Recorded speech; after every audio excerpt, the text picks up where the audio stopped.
A las posibilidades de España en el comienzo del siglo próximo, ya tan próximo, vamos a considerar hoy el proyecto del mundo hispánico.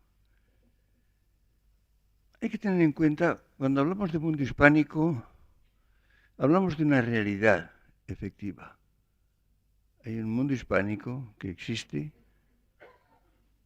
y no se entienda América, sino América con España. España forma parte del mundo hispánico. Precisamente esta expresión mundo que se emplea a veces tan inexactamente, por ejemplo, cuando se habla del tercer mundo, no existe porque no es mundo.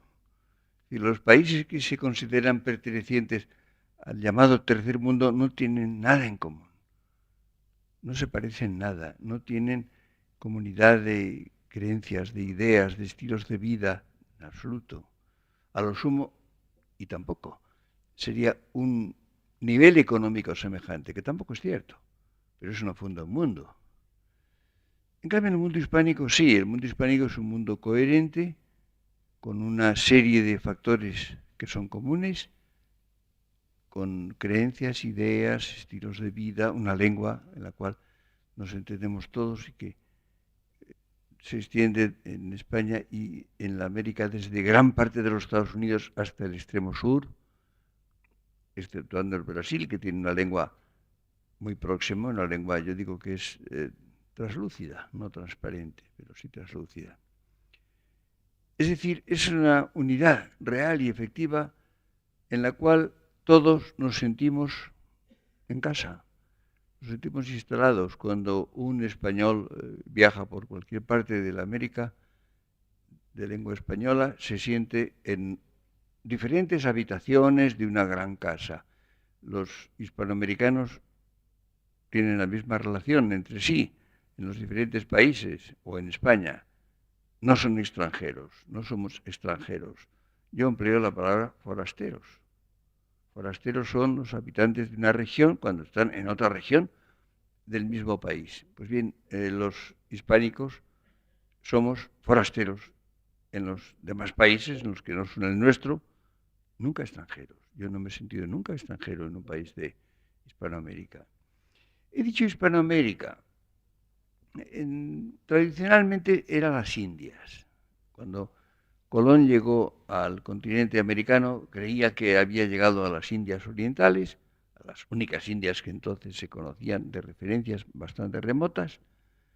Los reyes se llamaban rey de España o de las Españas y de las Indias, Hispaniarum et Indiarum Rex. Después se fue generalizando el nombre América, que tiene un origen, como saben ustedes, muy azaroso, y se hablaba de la América española. América colonizada, descubierta, colonizada, poblada por los españoles, se llamaba la América española. Era la América de lengua española. Este uso que ha durado mucho tiempo, todavía en el siglo, a finales del siglo XIX era el uso normal, incluso ya dentro de nuestro siglo. Hablaba de América española, por ejemplo, Rubén Darío. Empieza a emplearse menos. Se emplea a veces Hispanoamérica, a veces queriendo incluir al Brasil se dice Iberoamérica, es igual. Hispania es el nombre latino, Iberia es el nombre griego. Diciendo Hispanoamérica o Iberoamérica, se incluye también el Brasil. Una gente fortísima de España, dice Camões, para hablar de Portugal. Es decir, era una unidad, dice también Camões, castellanos y portugueses, porque españoles somos todos. Es decir, no había distinción, no hay distinción real entre Hispanoamérica o Iberoamérica. Si se prefiere Iberoamérica, si se piensa que se incluye más expresamente el Brasil y Portugal, claro, se puede decir. Pero hay otro término que ustedes saben que es el que más se emplea ahora, que es América Latina o Latinoamérica. Tiene un origen muy curioso. Ustedes saben que Napoleón III quiso intervenir en México. por influencia suya y por presiones militares suyas, se estableció el imperio en México con Maximiliano, que recuerdan ustedes fue fusilado después en Querétaro por la revolución encabezada por Juárez. Y para justificar que Francia interviniera en México, se forjó el término América Latina o Latinoamérica. Esto lo hizo Michel Chevalier, que era un agente de Napoleón III. Y es curioso cómo en una revista francesa en la cual se empleó quizá por primera vez o de las primeras veces el término América Latina, dice l'Amérique latine, c'est-à-dire le Mexique, l'Amérique centrale et l'Amérique du Sud. La América Latina, es decir, México, la América Central y la América del Sur, porque había que explicar lo que era, porque nadie sabía qué era eso de América Latina. Lo curioso del caso es que el término hizo fortuna en América. Si hay un término colonialista, es este. Porque fue precisamente forjado para justificar una intervención militar francesa en México e imponer el imperio de Maximiliano. Sin embargo, por razones varias, es el término que se usa más en Hispanoamérica. Y en estos últimos años, incluso por prescripción gubernativa, se emplea también en España. Y se emplea mucho. Yo no lo uso nunca, simplemente por inexactitud. Porque evidentemente nadie sabe latín en general, nadie habla latín en Hispanoamérica o en Iberoamérica. Y lo único que se podría llamar América Latina es Quebec. Quebec sí, podría llamarse América Latina, pero nadie piensa en Quebec. Yo a veces cuando alguien me dice América Latina, digo, ¿se refiere usted a Quebec? Y reacciona de un modo sorprendido porque no piensa en Quebec para nada. Que eso sí, porque es un trozo de América, del Canadá, en que se habla francés y que ha sido colonizado primariamente por franceses. Si ustedes miran las cosas en su realidad, encuentran que el único vínculo que une a los países de América, a los países de la América hispánica, es lo español. América era un enorme continente, algo muy extraño realmente. Ustedes piensen, por ejemplo, que el mundo se había formado en torno al Mediterráneo, los países ribereños del Mediterráneo, se conocía mejor o peor parte de lo que era Asia, se había llegado ya desde Alejandro Magno hasta la India, había ciertas noticias de la China, del Japón, de Zipango, Catay, etc. África, por lo pronto el África próxima, el África mediterránea era bien conocida, desde Egipto hasta el Magreb, pero también había un continente que estaba ahí, que se conocía mejor o peor. Todavía en los mapas europeos, claro, de África, todavía en el siglo XIX había grandes espacios en blanco, porque no se habían explorado, no se sabía nada de ellos, y en algunos ponía Ixunt leones, aquí hay leones. Los habitantes de América, los indios, que se llamaron indios porque precisamente se confundió con la India, se creía haber llegado a la India, y por eso hay que hablar de indios occidentales o indios orientales. Los indios no tenían la menor idea de que existiera América. Eran pueblos muy diversos, algunos grandes, otros pequeños, muchos muy pequeños, fragmentados de una manera indecible, no tenían la menor idea unos de otros, evidentemente no sospechaban ni qué era el continente americano, ni qué configuración tenía, ni qué distancias podía haber, ni quién lo habitaba. Hablaban millares, no centenares, sino millares de lenguas, muchas de ellas habladas en círculos muy pequeños, muy escasos. Es decir, los indios americanos pudieron hablar entre sí fuera de su pequeña comunidad cuando hablaban en español o en portugués. Esta es la situación. Por tanto, lo que tienen de común, lo que tienen que ver entre sí los pueblos americanos, es lo que tienen de español. Que España estableció un vínculo entre ellos, los hizo conocerse, los hizo tener acceso a una cultura nueva, la cultura europea del Renacimiento, concretamente la española, la religión cristiana, etcétera, la lengua española que se extendió muy pronto y que es la lengua propia, es la lengua propia del continente, la enorme parte del continente americano. Por consiguiente, si ustedes eliminan lo español, no tiene nada que ver. ¿Qué tiene que ver México con Argentina o con Costa Rica o con el Perú? No tiene nada que ver entre sí. Por eso hablo precisamente de que hay un mundo hispánico. Yo he introducido hace unos cuantos años una imagen botánica que creo que explica muy bien. Realmente estoy contento del hallazgo porque explica perfectamente la diferencia entre la América del Norte y la América hispánica. En la América del Norte hubo un trasplante. Sociedades europeas, primariamente inglesas, muy secundariamente francesas o holandesas, fueron trasplantadas al suelo americano para fundar allí sociedades también europeas, que no tenían de común con América más que el territorio. En el caso de España la cosa fue distinta. Los españoles hicieron un injerto. Había sociedades americanas que siguieron siendo sociedades americanas, modificadas, no españolas, hispanizadas, con un injerto. El injerto es la introducción de un elemento vivo, de una planta, yemas de una planta, que se introducen en otra y la planta injertada sigue siendo lo que era, modificada.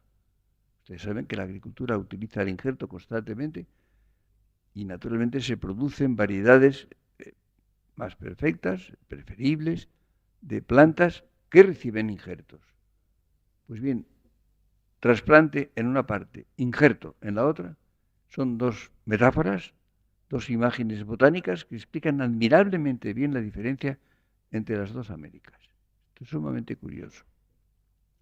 Como ven ustedes, se va formando durante mucho tiempo una sociedad compleja, que es un conjunto de sociedades distintas, porque naturalmente América era enormemente distinta.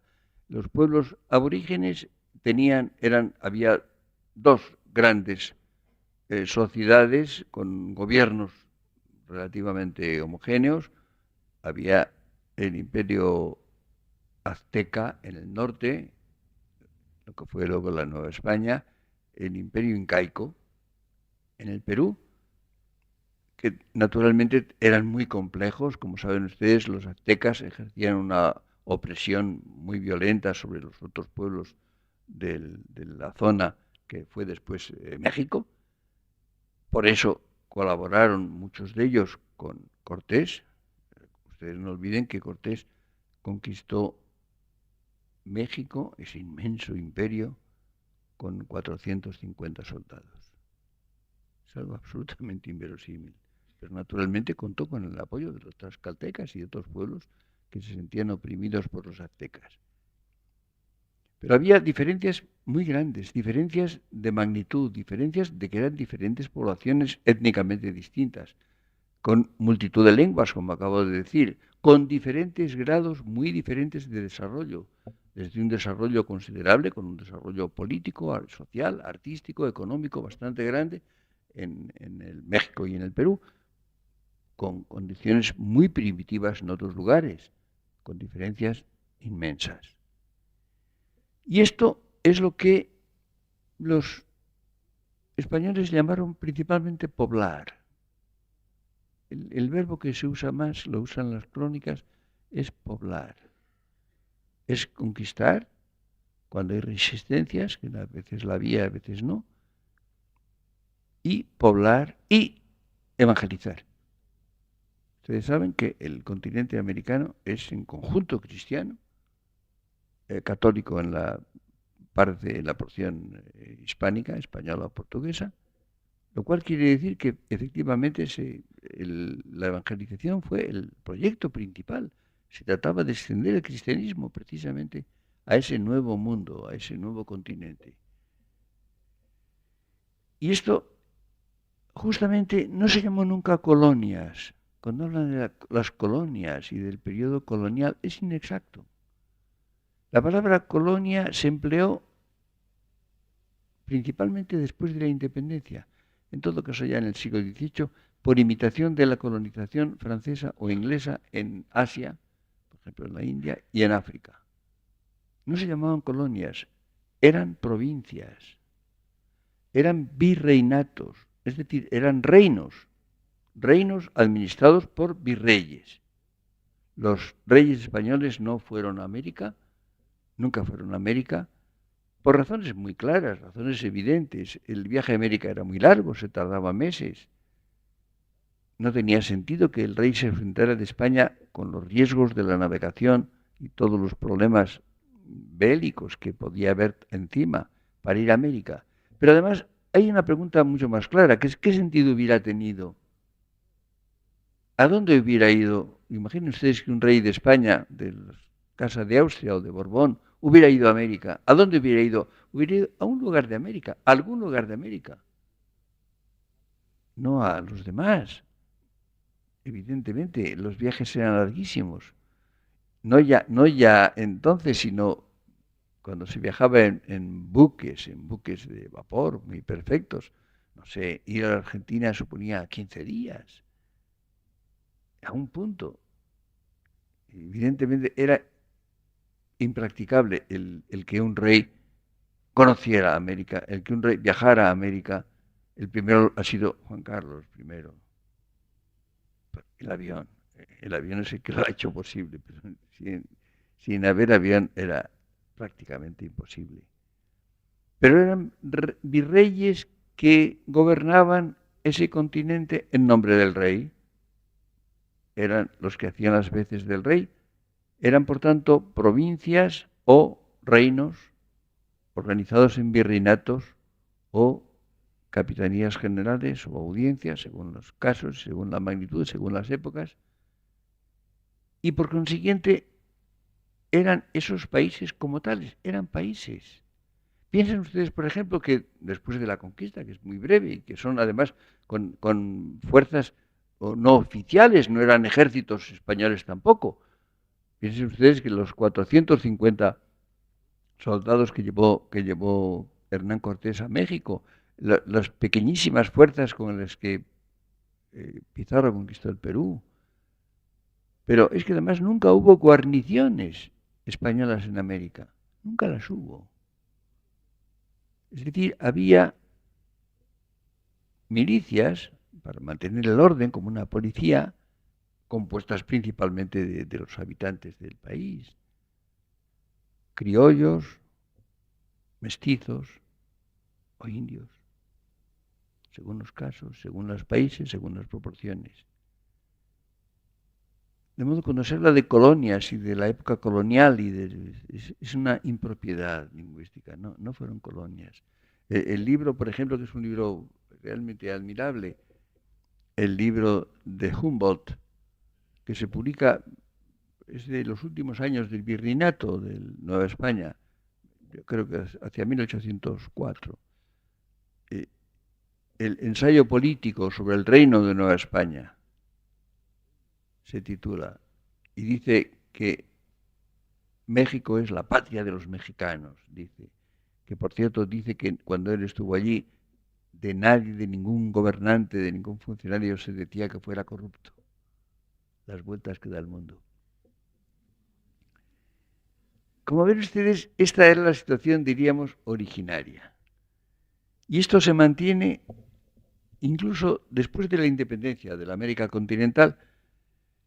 La América continental se independiza, como saben ustedes, en los primeros decenios del siglo XIX, en gran parte porque la invasión napoleónica es la que es el detonante, ¿no? Había evidentemente grupos que, sobre todo criollos prósperos, descendientes de españoles, que querían gobernar directamente, tener el poder en sus países, sin depender de un poder desde España.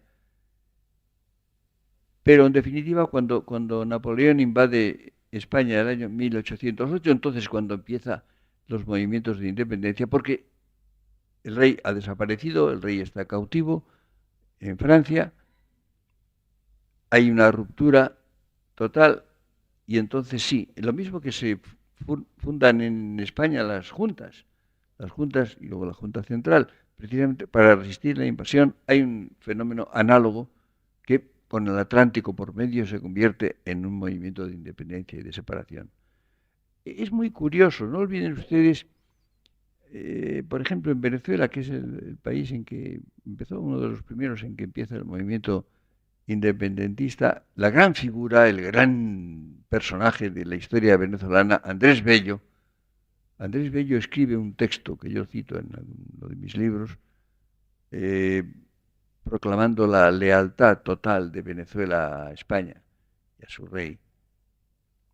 Esto justamente en el mismo año en que empezó el movimiento independentista, en 1810. Y es muy curioso que este gran venezolano, Andrés Bello, se va con una misión a Inglaterra y no vuelve nunca a Venezuela. Está muchos años en Inglaterra, después se va a Chile, donde ejerce una función muy importante, muchos años, y muere sin haber vuelto nunca a Venezuela. Nunca se explica esto muy bien. Yo no lo voy a explicar tampoco, pero tengo ciertas sospechas de que en definitiva, no sé, quizá no estaba demasiado contento de cómo evolucionaron las cosas en la independencia. Entonces ocurre una situación muy curiosa, y es que se produce un movimiento de repulsa a España y a lo español. Se produce un aislamiento que ha sido, creo, muy perjudicial para unos y para otros. España pierde el sentido de la comunidad, de la cohesión con la América hispánica, pierde también su responsabilidad. España era responsable de ese inmenso continente. Estos países además padecen por lo pronto la terrible fragmentación. Lo que era una unidad porque tenía un centro en España, había una comunicación radial, diríamos, de España a todos los países hispanoamericanos, quedan aislados. Como saben ustedes, Bolívar tenía el sueño de hacer una gran federación americana, pero fracasó totalmente, ¿no? Y se fragmentó el continente americano, algo parecido a lo que ocurre con la caída del Imperio Romano, que es la gran fragmentación de la Romania, el que cada porción queda aislada de las demás, lo cual acarreó una terrible decadencia hasta la época de Carlomagno, por lo menos. Esto ocurre también.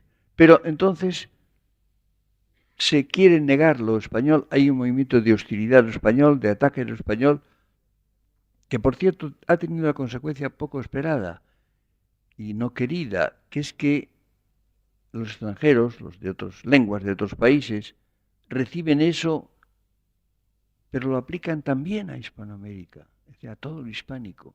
Es decir, la actitud de desprecio, o de repulsa o de hostilidad a lo español se extiende a todo lo hispánico. Ha sido un fenómeno curioso que ha dañado a los países hispanoamericanos que primero lo fomentan, lo proyectan sobre España, pero después recae también sobre ellos, y esta es la situación general que en cierto modo se ha mantenido. Hay un hecho también, que es que vuelven los ojos, por ejemplo, culturalmente, a Francia, a Inglaterra, principalmente. Entonces, en cierto modo, hay un desinterés por lo español. Pierden el influjo español, no reciben con la intensidad que hubiera sido normal y que hubiera sido deseable los influjos de la cultura española del siglo XIX, incluso de comienzos del XX. España no recibe tampoco en una forma adecuada los influjos de esa parte enorme, de extensión muy superior, en población pronto también superior, que era la América hispánica, la América española. lo cual ha sido, creo, muy dañoso para todos.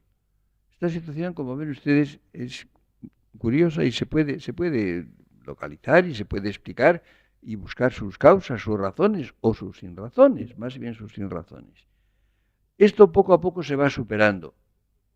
Se va superando, los americanos se sienten españoles. Andrés Bello escribió una admirable gramática de la lengua castellana para uso de americanos, dice. Una de las grandes gramáticas, de las obras más ilustres de gramática que se han escrito del español. Y está escrito para mantener precisamente la coherencia, la unidad de la lengua, para salvar la unidad. Después, poco a poco empiezan a establecerse relaciones, por ejemplo, lingüísticas y literarias. Se van creando las academias de la lengua española en América, en todos los países se empiezan, Colombia y luego todos los demás, que serán correspondientes de la española, hasta llegar a la situación actual en que hay una comisión permanente y hay unas relaciones cordialísimas y constantes y muy intensas entre la Academia Española y las academias americanas. Esto, por tanto, esto poco a poco se va superando, están participando cada vez más estos países de lo español y España está presente en ellos. Ahí intervienen también, claro está, las facilidades de comunicaciones, se viaja de un lado a otro, se escribe, se publica, los escritores hispanoamericanos publican, y muy principalmente en España, porque desde las ediciones españolas llegan a otros países, no a los suyos. Hay una industria editorial muy importante en la Argentina y en México. En los demás países muy inferior, mucho menos.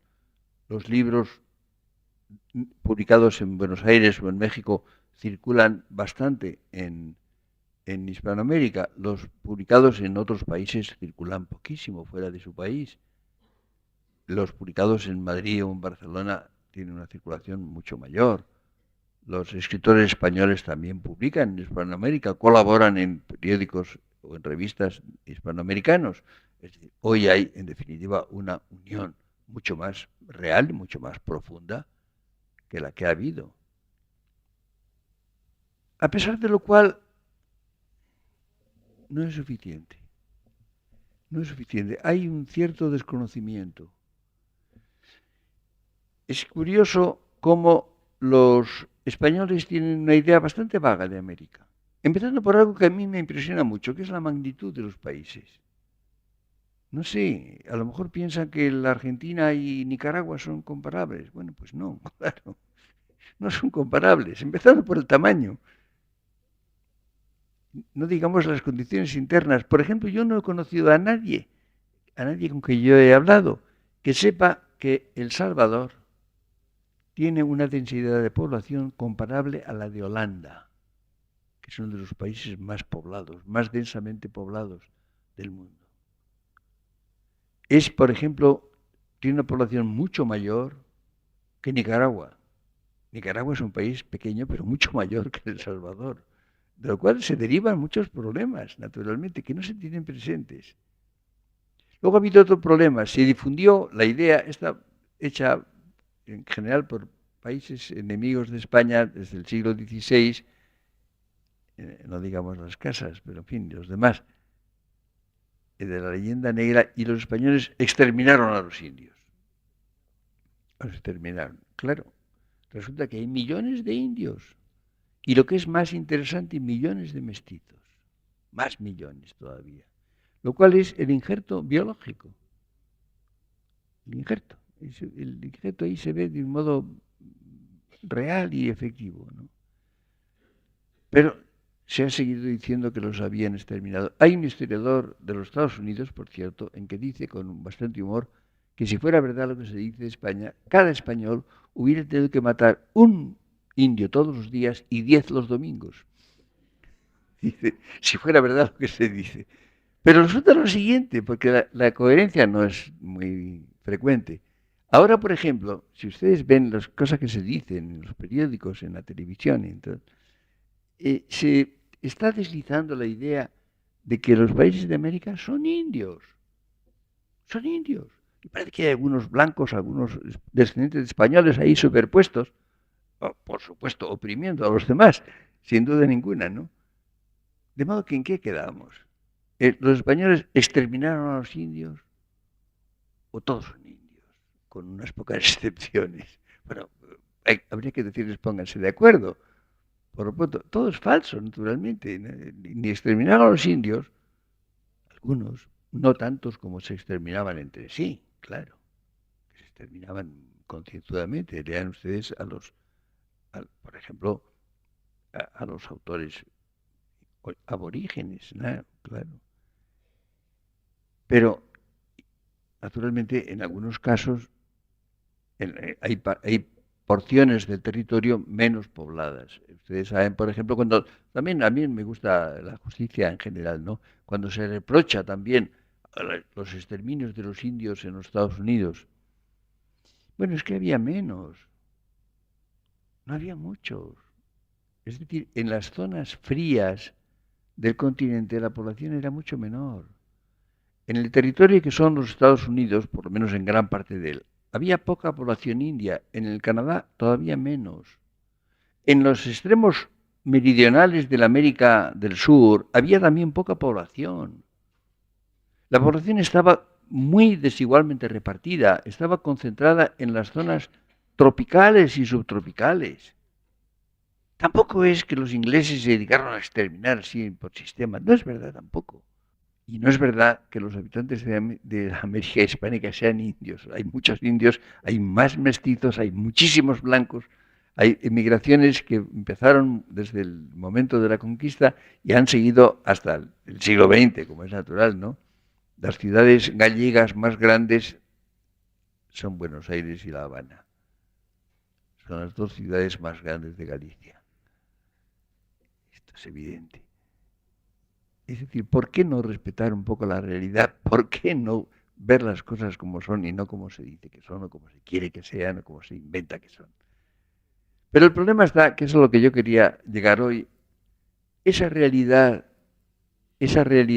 que es el mundo hispánico, que es una realidad, que son bastante más de 300 millones de personas, bastante más de 400 si incluimos el Brasil y Portugal, casi 500 millones de personas, una porción enorme del mundo, con semejanzas sumamente profundas, que tienen una lengua, o dos si quieren ustedes, propia, no lengua oficial, ni lengua de las minorías intelectuales o de los funcionarios, no, lenguas de los países.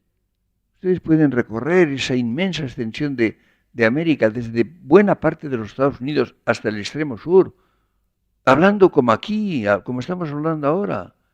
Hay una cosa que es un poco estúpida, pero a mí me conmueve mucho, me produce una especie de emoción, que es cuando viajo por carretera en América, el ver los carteles, los letreros son iguales, como si estuviéramos en Ávila o en Sevilla o en Badajoz, o donde quieras, ¿no? Y estamos a lo mejor no sé, en California o en Oklahoma o en la parte sur de la Argentina o de Chile o en todas las zonas intermedias, lo cual es extraordinario. Yo pienso a veces, si en todo ese mundo, en toda esa zona, se hablara, por ejemplo, francés, no podríamos aguantar a los franceses. Y nosotros casi nos disculpamos. Y la lengua es la misma, y los libros son iguales, y los entendemos todos. Y como no sea que hablen de pájaros o de plantas de un lugar, ni sabemos de qué país es el. Si leemos un libro de un autor que no sea muy localista, o de un libro de pensamiento, por ejemplo, de un libro de historia, o de psicología, o de sociología, o de filosofía, no sabemos de qué país es el autor, como no lo diga. A lo mejor llevamos 200 páginas leídas de un libro y no tenemos ni idea de dónde es el señor que lo ha escrito, porque es igual. Ustedes imaginen lo que esto significa. Y hay, por tanto, un repertorio de realidades comunes, que son de todos, que son propias. Insisto en la propiedad de todos. Es evidente, por ejemplo, que el poema del Cid les pertenece a los hispanoamericanos igual que a nosotros, tanto como a nosotros. Y a nosotros nos pertenece Rubén Darío, o Borges, o Mallea, o quien sea, ¿no? Los autores actuales o de otros tiempos nos pertenecen igual, son nuestros también. Esta situación, imaginen ustedes que el problema está en que se vive al 20%, al 30%. No podríamos vivir, para no ser utópicos, al 80% de nuestras realidades. Es que no podría ser esto. En conjunto, hay muchos elementos que se oponen a ello. Por ejemplo, hay, digamos, deficiencias que pudiéramos llamar técnicas.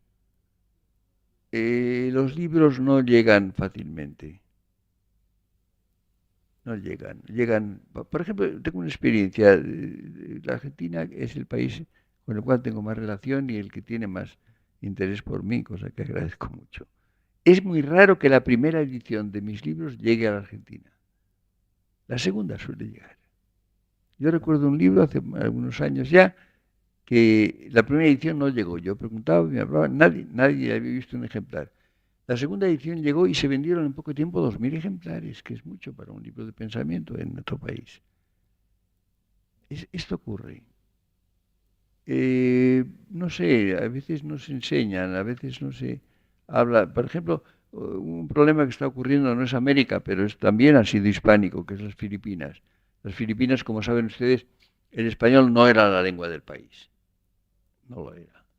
Hablaban español las minorías, no era la lengua. La lengua hablaba, el país en conjunto hablaba lenguas aborígenes, el tagalo la más importante, pero no la única, ni muchísimo menos. Después hubo la ocupación americana, el inglés se ha difundido enormemente. Hoy se habla más inglés, mucho más que español.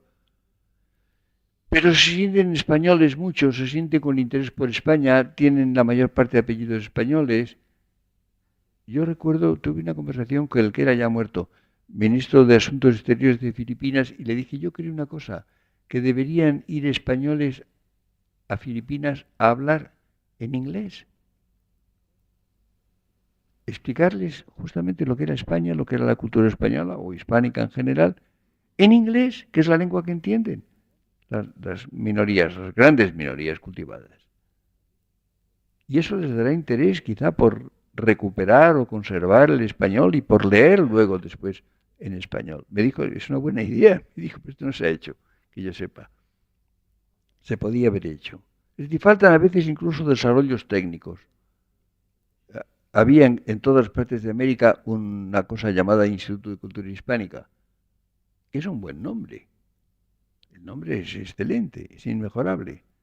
Bueno, el uso que se hizo de esa institución durante algún tiempo era evidentemente político y de propaganda. Luego ya no, al final tampoco, era verdad, era bastante cultura hispánica.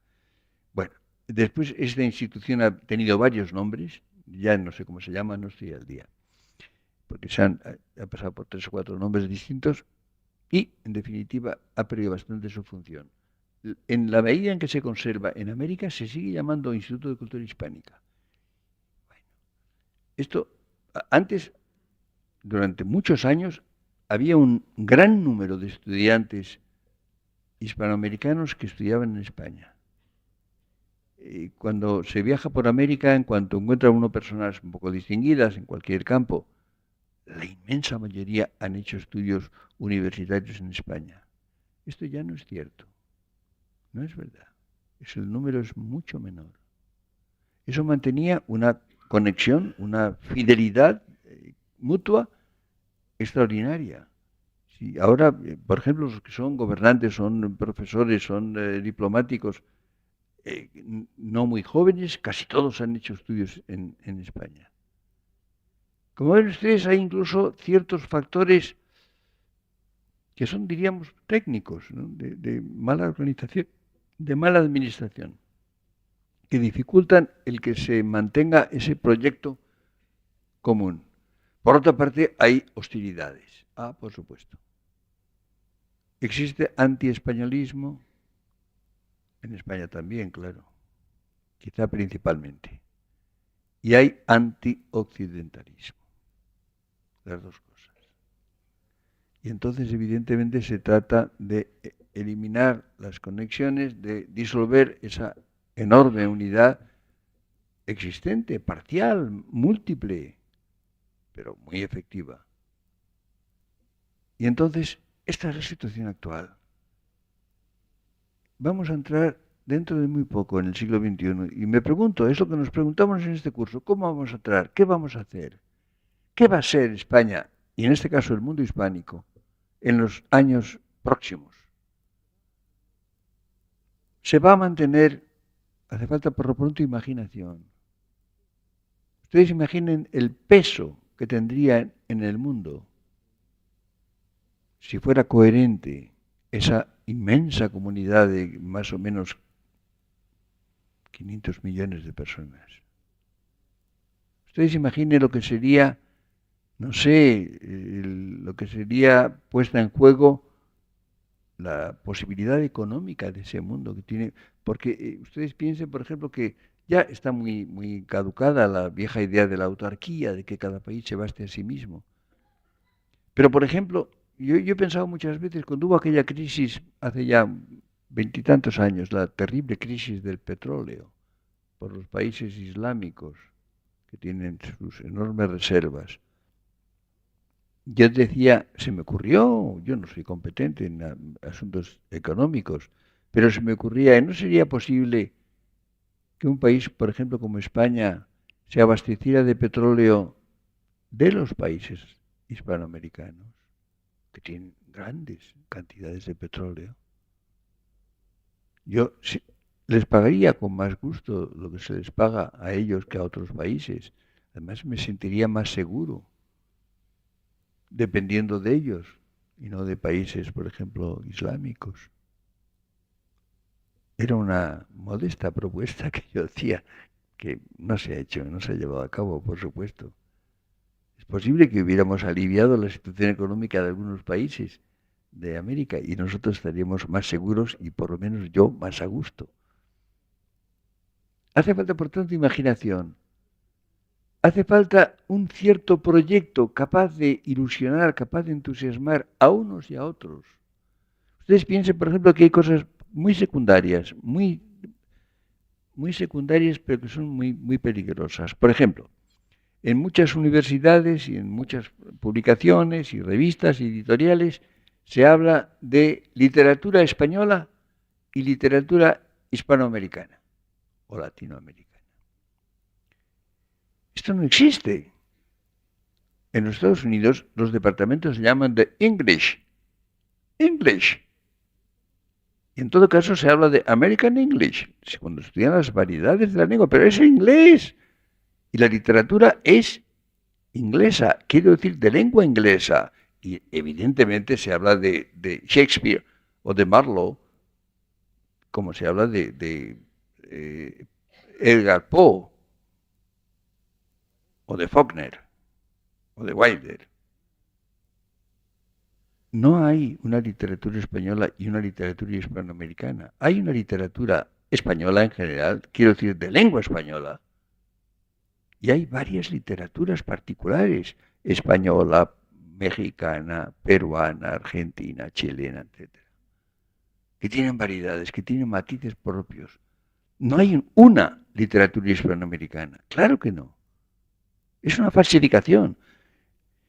Hay instituciones que cultivan eso, hay profesores que se hacen sus campos acotados y creen que prosperan de esa manera. Pero es falso, no es verdad.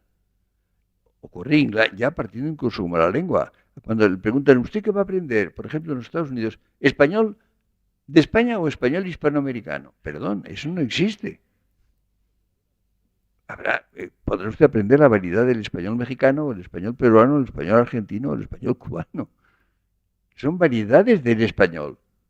Pero hay un español hispanoamericano, no lo hay.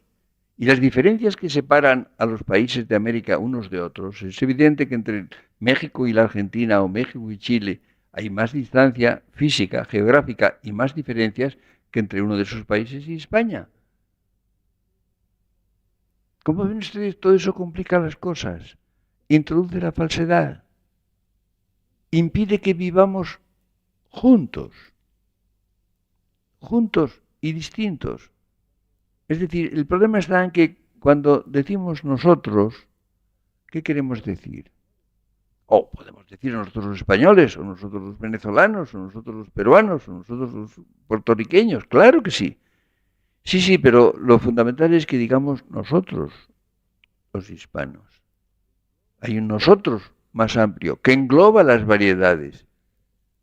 Rara vez se dice esto, rara vez se entiende como tal. Y no me refiero a hacer discursos retóricos y asambleas de jefes de gobierno, no es eso. No digo que esté mal, pero no es lo importante. Lo importante es vivir de esa realidad, utilizarla, ponerla en juego, vivir con todos los recursos de que disponemos. Por ejemplo, el predominio del inglés actualmente, ¿a qué se debe?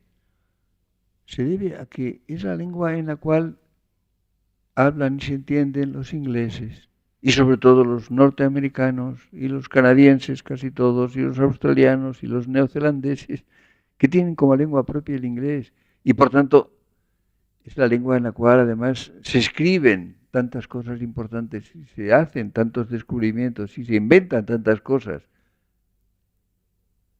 Cuando la gente lo echa por el poder, esto es falso también, nunca ha tenido más influencia Alemania